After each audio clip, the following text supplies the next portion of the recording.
Assalamualaikum warahmatullahi wabarakatuh. Perkenalkan, nama saya Karina Maulidia Supriyadi Putri dari Program Studi D3 Jurusan Teknik Elektromedik Politeknik Kesehatan Kementerian Kesehatan Surabaya.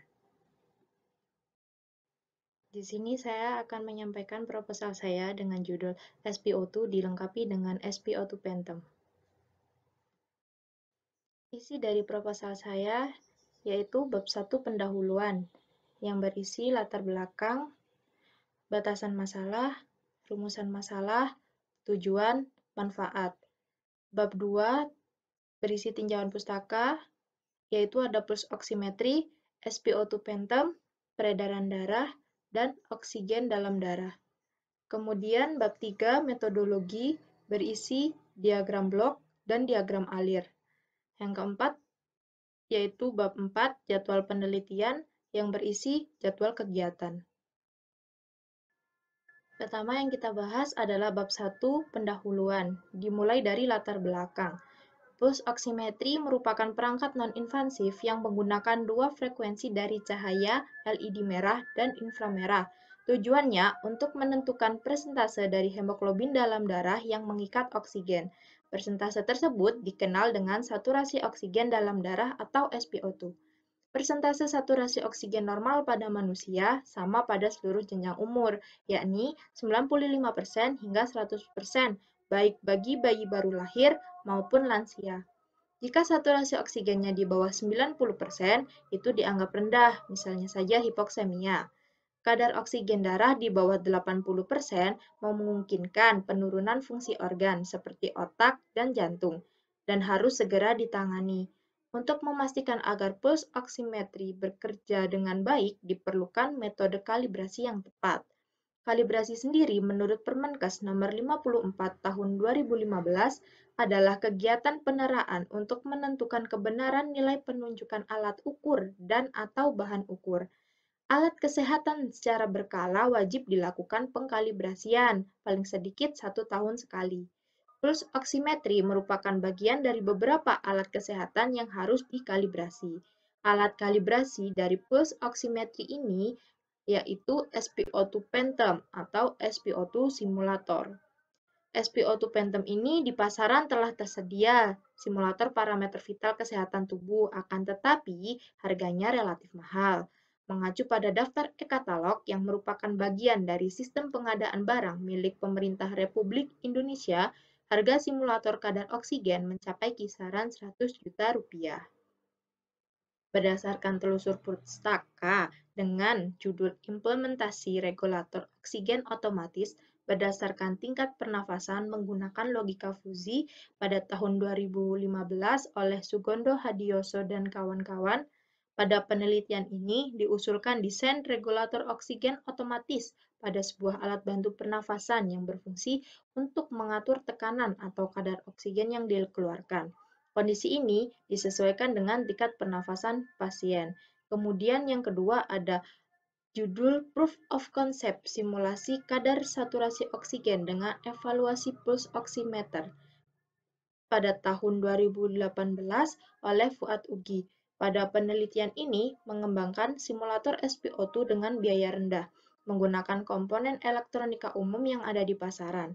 Dalam pengolahan datanya, alat ini menggunakan Arduino Uno dengan tampilan LCD karakter 16x2. Kemudian, batasan masalah. Batasan masalah dari proposal ini yaitu pertama menggunakan Arduino Uno, yang kedua menggunakan LCD karakter 16x2 sebagai tampilan atau display, yang ketiga menggunakan sensor infrared dan fotodioda.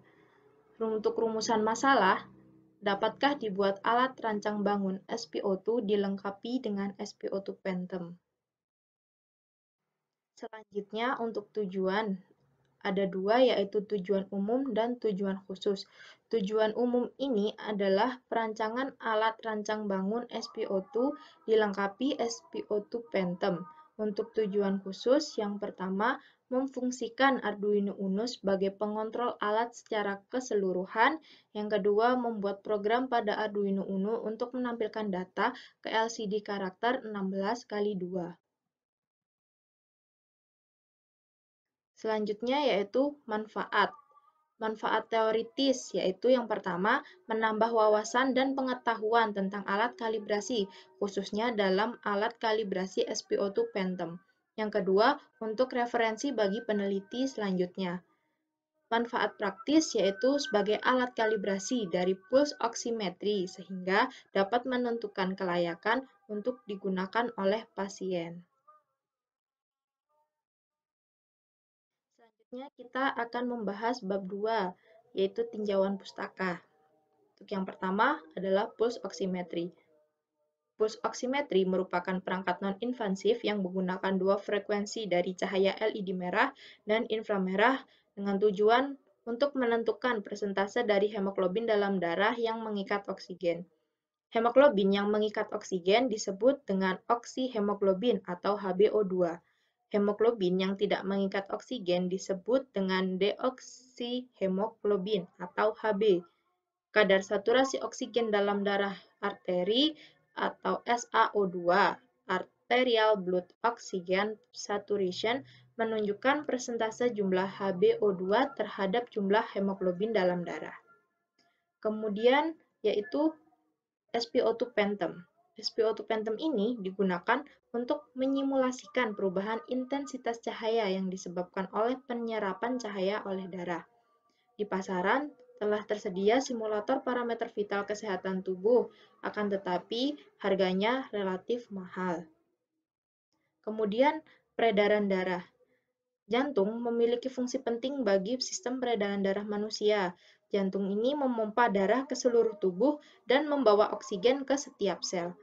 Sistem peredaran darah terdiri dari pembuluh darah yang membawa darah dari dan menuju jantung. Arteri membawa darah dari jantung dan vena untuk membawa darah kembali ke jantung.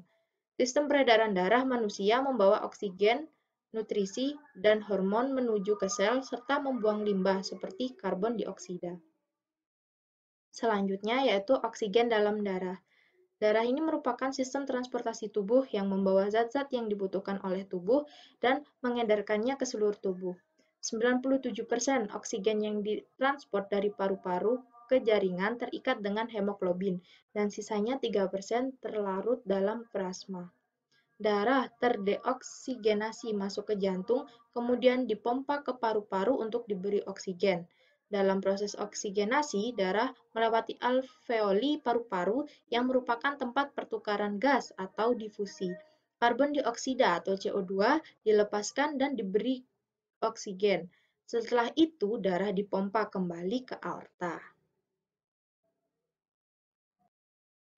Selanjutnya kita akan membahas bab 3, yaitu metodologi. Yang pertama ada diagram blok.